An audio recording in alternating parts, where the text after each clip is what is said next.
नमस्कार मित्रांनो, शुभविवाह मालिकेच्या आजच्या भागामध्ये आता आकाश आणि भूमी हे दोघंजणही बलदेवला सरप्राईज देण्यासाठी अपूर्वाला बोलवतात. त्यावेळेला तिला असं छान एका पडद्याच्या मागे त्यांनी झाकून ठेवलेलं असतं. त्याचबरोबर तिथे आता अपूर्वा आलेली असताना आपली लाडकी क्षितिजा जाते आणि तो पदर बाजूला करते. आणि बाजूला केल्याबरोबर समोर अपूर्वाला पाहिल्यावर बलदेव खूपच खुश होतो. आता बलदेव तिला बघतो आणि त्याचे डोळे अगदी चमकूनच निघतात. तेव्हा मग अपूर्वाकडे लगेचच क्षितिजा बघायला लागते आणि म्हणते की काकू तू ये ये असं म्हणून तिला आतमध्ये ती बोलवत असते. त्यानंतर मग आता बोलवत असताना इथे अभिजित अगदी आनंदानेच त्यांच्याकडे बघत असतो आणि बघत असताना लगेच तो अपूर्वा तू असं म्हणून भूमी आणि आकाशकडे आनंदाने बघायला लागतो. आणि अपूर्वा आता आनंदाने बलदेवकडे देखील बघतच असते. सगळेजण खूप आनंदी असतात कारण फायनली आकाश आणि भूमी यांनी बलदेव आणि अपूर्वाच्या लग्नाला परवानगी दिलेली असते. तेव्हा क्षितिजा म्हणते की काकू ये तू असं म्हणून आता ती तिच्या हाताला हात धरून आतमध्ये तिला आणत असते. तेव्हा आता अपूर्वाला पाहून बलदेव हा बघतच राहतो आणि म्हणतो की तू. तेव्हा मग ती म्हणते की हो मला भूमी आणि आकाश यांनी दोघांनी बोलवलं होतं. त्याच वेळेला आता इथे भूमी आणि आकाश यांनी बोलवलं म्हणून त्याला समजून जातं की नक्की कशासाठी बोलवलेलं असेल. त्याच वेळेला आता अपूर्वा म्हणते की बलदेव काय असं बघतोय, खरंच मी आली आहे. तेव्हा आता सरप्राईज असं ती बोलते. त्याचबरोबर मग भूमी आकाश म्हणतात की मग सरप्राईजच आहे, तुम्ही दोघांनी आम्हाला इतकं मोठं सरप्राईज दिलं तर आम्ही पण तुम्हाला सरप्राईज देऊ शकणार नाही का, असं बोलल्यावर ते दोघंजणही आता हसायला लागतात. त्यानंतर मग भूमी आकाश त्यांच्याकडे बघतच राहतात. बलदेवला खरं तर खूप आनंदच झालेला असतो कारण फायनली त्याने हे सगळं केलेलं असतं. तेव्हा मग आता आकाश म्हणतो की बलदेव बलदेव असा बघत राहू नकोस, ये ये असा येऊन पुढे उभा राहा.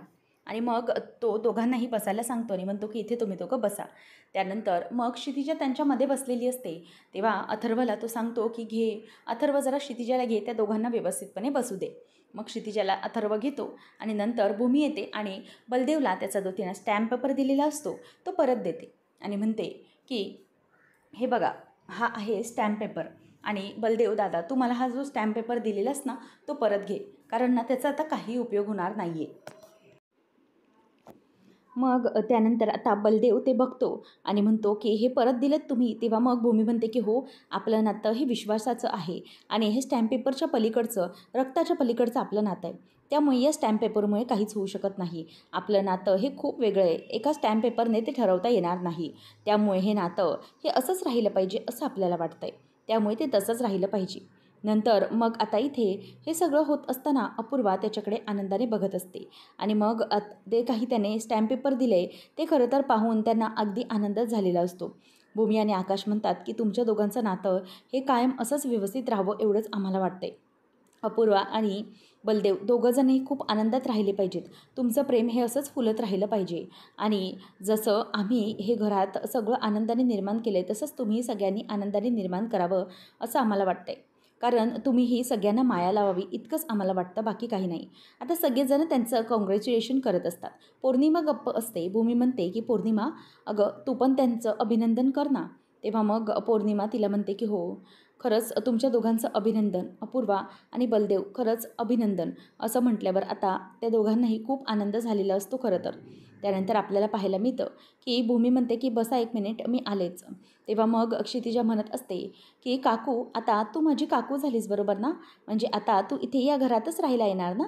तेव्हा मग ती म्हणते की हो बरोबर मी या घरातच इथे राहायला येणार आहे. त्यानंतर आकाश आणि भूमी हे सगळेजण अगदी खूपच जास्त आनंदामध्ये असतात. तेव्हा मग भूमी म्हणते की हे बघ तुझ्यासाठी एक सरप्राईज आहे. तेव्हा मग ती म्हणते की हे काय. तेव्हा ती म्हणते की अगं तू आता सून म्हणून या घरात पहिल्यांदा आलीस ना, म्हणून मग तुझ्यासाठी हे गिफ्ट आहे आणि हे गिफ्ट हे खरंच खूप आनंदाचं आहे. तेव्हा मग लगेचच ती म्हणते की हो म्हणजे यामागचा अर्थ तर खूपच छान असणार आहे, कारण भूमी तू जे काही सरप्राईज किंवा गिफ्ट देतेस ना त्यामागे खूप चांगला अर्थ असतो असं बलदेवने मला नेहमी सांगितले. तेव्हा मग ती म्हणते की हो बरोबर, अगदी बरोबर. हे वडाचं झाड दिलं आहे मी तुला. माझी अशी इच्छा आहे की जेव्हा तू लग्न करून या घरात येशील ना तेव्हा हे वडाचं झाड तू स्वतःच्या हाताने या घरात लाव. तू जसं संसार भरवशील तसंच हे वडाचं झाड देखील भरत जाईल आणि या वडाचं झाड कसं घराला सावली देत राहतं तसंच तू मायेची सावली या घराला दे. प्रत्येकाला तुझी सवय झाली पाहिजे. त्याचप्रमाणे वडाचं झाड ऑक्सिजन देते तसंच प्रत्येकाला तू तुझी सवय लाव, म्हणजे जेणेकरून प्रत्येक जण तुझ्याबरोबर आनंदाने जगेल. आणि तूही या घरात आनंद पसरवशील. हे सगळं आनंदाने सगळं काही निर्माण करशील. त्यावेळेला मग आता भूमी ही अपूर्वाकडे बघतच तिचं कौतुक करत म्हणते की तशाच गोष्टी तुझ्या हातून झाल्या पाहिजेत असं वाटतं मला. आणि त्यासाठी मी तुला हे सरप्राईज गिफ्ट दिलं आहे. आणि मला असं वाटतं की तेव्हाच तू हे झाड लावावंस. आणि याच्यामागे हाच अर्थ आहे. तेव्हा मग लगेचच अपूर्वा म्हणते की व्हेरी गुड. खरंच खूप खूप छान सरप्राईज आहे हे. मला हे सरप्राईज खूप आवडलं असं ती बोलून दाखवते. त्याच वेळेला आता बलदेव म्हणतो की 1 मिनिट. मग आता बलदेव हा इथे येऊन उभा राहतो आणि तो अपूर्वाला ते झाड खाली ठेवायला सांगतो. आणि नंतर आकाश आणि भूमी या दोघांनाही म्हणतो की प्लीज तुम्ही तुमच्या दोघांचेही हात जरा माझ्याकडे द्या. तेव्हा मग ते दोघंजणही हातात हात देतात आणि अपूर्वा हिच्याकडे तो बघायला लागतो आणि तोही तिचाही हात तिथे ठेवायला सांगतो आणि स्वतःचाही हात ठेवतो आणि म्हणतो की आकाश, भूमी, मला माहिती आहे की तुम्ही दोघांनी आजवर हे घर खूप जपलं आहे. कुटुंब प्रमुख म्हणून प्रत्येक वेळेला तुम्ही तुमच्या कुटुंबाच्या, आमच्या सगळ्यांच्या मागे अगदी व्यवस्थितपणे उभे राहिलेले आहात. परंतु आतापर्यंत आम्हाला कधीही असं जाणवलं नाही की तुम्ही काही चुकीचं केलं आहे किंवा कुठल्याही बाबतीत तुमच्या हातून काहीही घडलं आहे किंवा गुन्हा घडला आहे. प्रत्येकाच्या बाबतीत तुम्ही खूप चांगले आहात. त्यामुळे आता आम्हाला एकच घ्यायचं आहे, हा वारसा मला पुढे चालवायचा आहे. तुम्ही दोघंही ज्याप्रमाणे घराला जपता, तुमच्या दोघांचं प्रेम अबाधित ठेवून सगळ्यांची मनं जपता, हे सगळं सगळं आता मला तुमच्याकडून शिकायचं आहे. किती काही झालं तरीही मला हे सगळं काही म्हणजेच हरवायचं नाही आहे. मी सगळा पूर्ण प्रयत्न करेन तुम्हा दोघांना आणि आपल्या या घराला आनंदित ठेवण्याचा. हे घर फक्त घरच नाही ठेवलं आहे तुम्ही, तर त्याचं मंदिर झालं आहे आणि ते आणि फक्त तुमच्यामुळे. त्यामुळे आकाश आणि भूमी, तुमच्यासारखंच आम्ही पावलावर पाऊल ठेवून या घराला जपू, प्रत्येक घराचा वारसा घेऊ. तेव्हा मग आता इथे अपूर्वा ही अगदी कटाक्ष नजरेने भूमीकडे बघत असते. त्यावेळेला मग आता लगेचच पुढे क्षितिजा म्हणते की वाव, म्हणजे आता फायनली आपलं सगळं फिक्स झालं आहे का? आपली ही काकू होणार आहे का? तेव्हा मग ती हो असं म्हणते. नंतर त्याचबरोबर लगेचच मानसी देखील बोलते की हो, मग ही काकू होणार आहे आपली आणि माझी जाऊबाई ACP असणार आहे बरं का, असं मानसी देखील बोलून दाखवते. त्याच वेळेला मग आता इथे भूमी ही घर दाखवण्यासाठी अपूर्वाला घेऊन जाते आणि घेऊन जात असताना अपूर्वाला क्षितिजा म्हणते की 1 मिनिट काकू, इथेच थांब. तेव्हा मग आता ती म्हणते की मी माझं घर दाखवणार आहे. तेव्हा मग तीही घर दाखवते आणि म्हणते की काकू, कशी वाटली तुला आमची रूम? तेव्हा लगेच मानसी म्हणते की तुमची नाही, ही तुझ्या आईबाबांची खोली आहे. तेव्हा ती म्हणते की आईबाबांची नाही, ही माझीच खोली आहे आणि मीच राहते या खोलीमध्ये, आईबाबा माझ्या खोलीमध्ये राहतात, असं पटकन ती बोलून दाखवते. तेव्हा मानसी म्हणते की बघितलं का ताई, आजीबाई आहे आपली क्षितिजा. तेव्हा मग सगळीजण तिच्याकडे बघून हसायला लागतात. नंतर मग आता भूमी म्हणते की क्षितिजा, तुझी खोली आहे ना बलदेवची आणि तुझी खोली, तू बघून घे आणि तुला त्या प्रकारे अकॉर्डिंगली तुझ्या खोलीमध्ये जे काही चेंजेस करून घ्यायचे असतील ना, ते आपण तुझ्या लग्नाच्या आधी करून घेऊ, काहीच प्रॉब्लेम नाही आहे, असं भूमी आता तिला आनंदाने सांगते. आणि भूमीने फायनली तिचा आता स्वीकार करून घेतलेला असतो. नंतर मग आता लगेचच पुढे मानसी म्हणते की बरं का, आणि ती खोली आहे ती तुम्ही फक्त खोलीच बघा, बाकी काही नाही. त्यावेळेला पटकन आता मानसी असं बोलल्याबरोबर ती क्षितिजा विचारते की काय काकू, काय म्हणालीस तू? त्यावर आता लगेचच भूमी म्हणते की बरं जा, तू ना जाऊन आपल्या बाबांना सांग की काकूला ना तू आपली खोली खूप जास्त आवडली आहे. जा जा लवकर, हळूहळू जा. तेव्हा मग आता लगेचच भूमी म्हणते की मनू, अगं तिच्यासमोर काय बोलतेस तू? तेव्हा मानसी म्हणते की अगं ताई, माझ्या लक्षातूनच गेलं, पटकन बोलून गेले मी. त्यावेळेला मग आता लगेचच बलदेवला ती म्हणते की चला आपण तुझी खोली बघायला जाऊया, तुझी खोली दाखवते मी. त्याचबरोबर बलदेव म्हणतो की हो ठीक आहे, ये, मी येतोच. तेव्हा मग बलदेव पुढे चाललेला असतो. त्याचबरोबर तिथे आता एक खोली असते जी रागिणीची असते आणि जी बंद असते. त्यामुळे आता लगेचच ती विचारते की ही खोली कोणाची आहे? असं विचारल्यावर भूमीला आता सगळं आठवायला लागतं रागिणीच्या बाबतीतलं. म्हणूनच ती म्हणते की ॲक्च्युली काय ना, ही खोली बंदच असते, तिथे कोणीच राहत नाही, एवढंच ती फक्त सांगते, बाकी काहीही सांगत नाही. त्यानंतर मग आता ती म्हणते की ओके फाईन, बरं चल आपण आपली खोली बघूया का? तेव्हा लगेचच तो म्हणतो की हो, आपली खोली बघूया असं म्हण, माझी नाही तुझी खोली आहे ती, असं म्हणून आता लगेचच तो तिला घेऊन जातो. आणि भूमी आणि मानसी यांना दोघींना टेन्शन येऊ लागतं, कारण ती खोली रागिणीची असते आणि ती खोली जर बघितली तर खूप मोठा प्रॉब्लेम होणार असतो. त्यामुळे आता ते जरा घाबरूनच असतात. त्यानंतर आपल्याला पाहायला मिळतं की इकडे भूमी ही जराशी घाबरते की अजूनही रागिनी आत्यांचं सत्य हे संपलेलं नाही. आम्हा सगळ्यांना हिचं सत्य माहिती आहे, परंतु त्याला मुलीला अपूर्वाला माहीत नाही आहे. हिचं कसं करायचं, या मुलीला आता याबद्दल सगळं कसं सांगायचं, आणि जर सांगितलं तर नक्की काय होईल याची भीती भूमीला वाटत असते. कारण किती काही झालं तरी ही रागिनी आत्या 7 वर्ष गेली जाऊन, परंतु तरीही हे रहस्य मागेच राहिलं. भूमी आता आकाशकडे येते. आकाश रूममध्ये आवाज देते. आकाश म्हणतो भूमी काय झालं? भूमी म्हणते की आकाश, मला ना खरंच खूप भीती वाटते. अपूर्वा ना, तेव्हा मग तो म्हणतो की काय झालं अपूर्वाचं. तेव्हा ती सांगते की अरे अपूर्वा, त्या रागिनी आत्यांच्या खोलीबद्दल विचारत होती. मला खरंच खूप टेन्शन आलं आहे त्या बाबतीत. काय करायचं ते कळतच नाही आहे. त्यावेळेला आता लगेचच तोही घाबरतो आणि म्हणतो की खरंच म्हणजे इतकं सगळं. तेव्हा आता ती म्हणते की हो, मला खूप काळजी वाटते. भूमी म्हणते की अपूर्वाचं आता काय करायचं, तिला काय सांगायचं. तेव्हा मग आकाश म्हणतो की हे बघ, आता आपण काही सांगून चालणार नाही. कितीही काही झालं तरीही आपल्याला आता तिला कशाला काही सांगायला हवं. भूमी म्हणते नाही आकाश, मग अशी तिला मी खोली दाखवत होते ना, तिने अपूर्वाच्या खोलीबद्दल विचारलं, रागिणीच्या खोलीबद्दल विचारलं. काय करायचं मला खरंच काही कळत नाही. तेव्हा आकाश म्हणतो की हे बघ भूमी, मला कळतंय तुला हे जे काही होतंय ते, परंतु एक गोष्ट नक्की आहे की आपण या सगळ्याच्या बाबतीत अगदी व्यवस्थित राहिलं पाहिजे. भूमी म्हणते की पण आकाश काय करायचं, मला ना खरंच काही कळत नाही आहे. म्हणजे हे सगळं आपण कसं काही सहन करणार आहोत. तेव्हा मग रागिणीच्या आत्याबद्दल सांगितलं तर ती काय रिॲक्ट करेल आणि ती या सगळ्याच्या खोलात जाण्याचा प्रयत्न करेल का. आकाश, मला खरंच खूप भीती वाटते.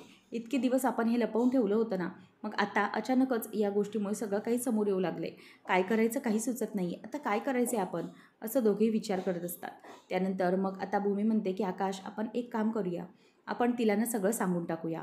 आकाश म्हणतो की भूमी नको, उगीचच या सगळ्या गोष्टी तिच्यापर्यंत का पोचवायच्यात आपण.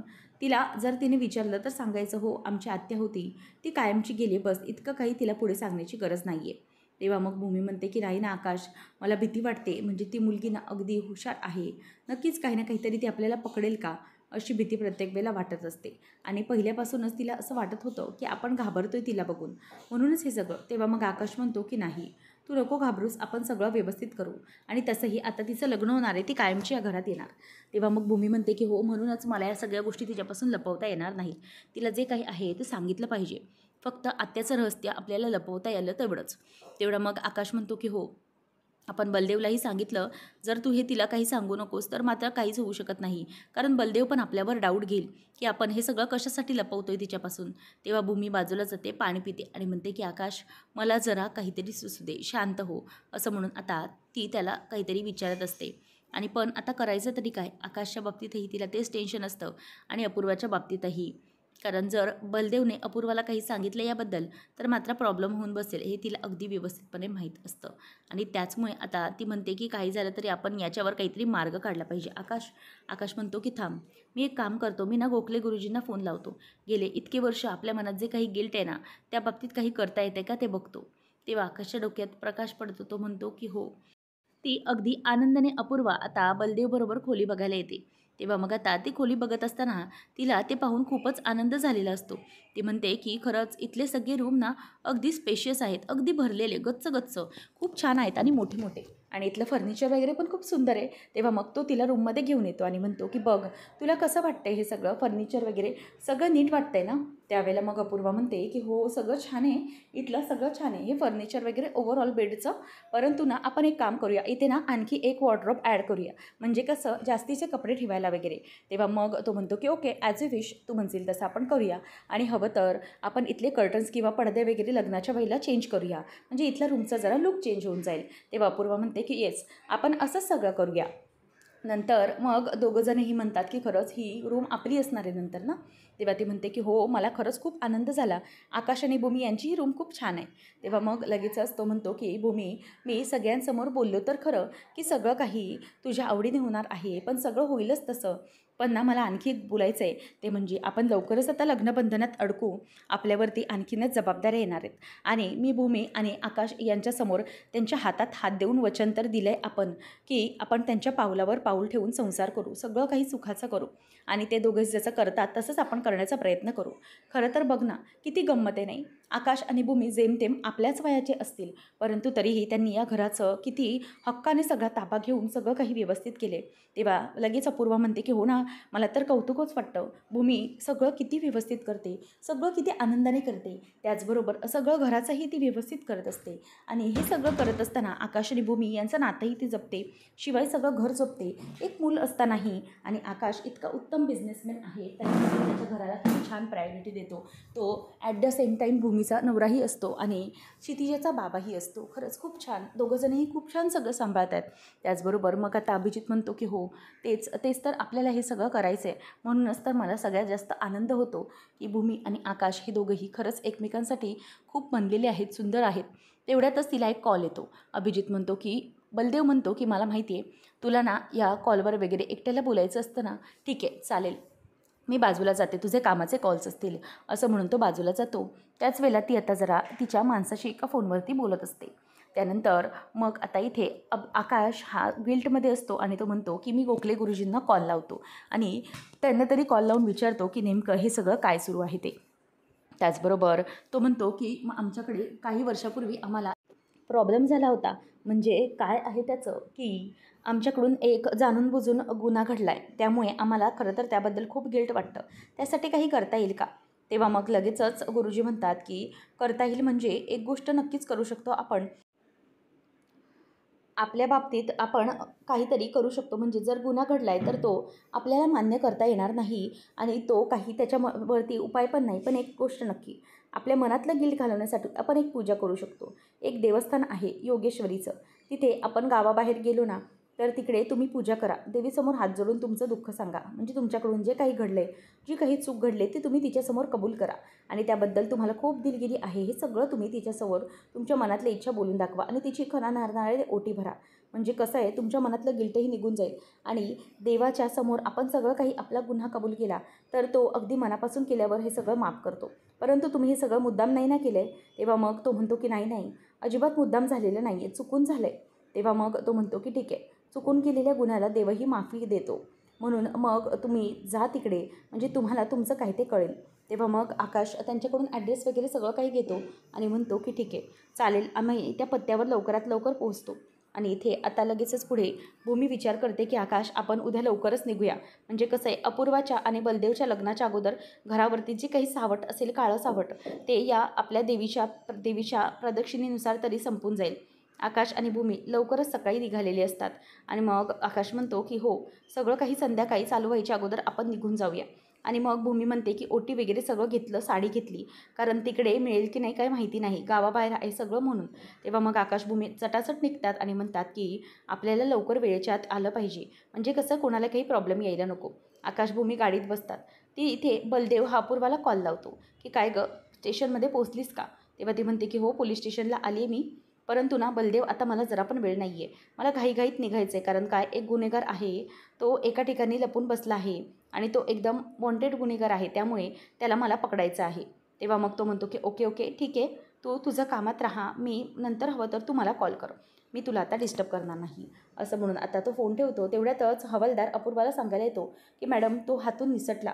तेव्हा मग ती ओरडते आणि म्हणते की कसा निसटला तो, तुमचं लक्ष कुठे होतं, आता तो आहे कुठे? तेव्हा मग हवालदार म्हणतो की खबर मिळाली मॅडम, गावाबाहेर एक योगेश्वरी देवीचं मंदिर आहे ना, तिकडेच तो गुन्हेगार लपून बसलेला आहे म्हणून, आणि म्हणूनच आपल्याला शोधायला जायचं आहे. त्याच वेळेला आता पुढच्या भागामध्ये आपण पाहणार आहोत की आकाश आणि भूमी त्याच देवळात असतात आणि तिथेच आपली अपूर्वा लपून बसलेली असते. आणि ती लपून बसलेली असताना आकाश भूमी ओटी भरत असताना आकाश हात जोडून देवीसमोर म्हणत असतो की आई योगेश्वरी, आमच्याकडून एक खूप मोठी चूक झालेली आहे. ते म्हणजे 7 वर्षांपूर्वी आमच्या हातून चुकून रागिनी आत्याचा खून करण्यात आला होता. त्याबद्दलच आम्हाला आजपर्यंत खूप दुःख आहे, परंतु हेच हात जोडून मी तुझ्याकडे मागण्यासाठी आलो आहे. तेवढ्यातच आता समोरून अपूर्वा येते आणि अपूर्वा आल्याबरोबर आकाश आणि भूमी या दोघांनाही जबरदस्त असा धक्का बसतो. आता अपूर्वाला हे सगळं समजलं की काय, याची आता भूमी आणि आकाश यांना भीती वाटू लागते. आता अपूर्वाने हे जर समजा सगळं ऐकलं असेल तर नेमकी भूमी आणि आकाश यांना कशाप्रकारे ती काही शिक्षा करेल का, हे पाहणं अगदी रंजक ठरणार आहे. अशाच मालिकांचे अपडेट जाणून घेण्यासाठी आजच आपल्या चॅनलला सबस्क्राईब नक्कीच करा. धन्यवाद.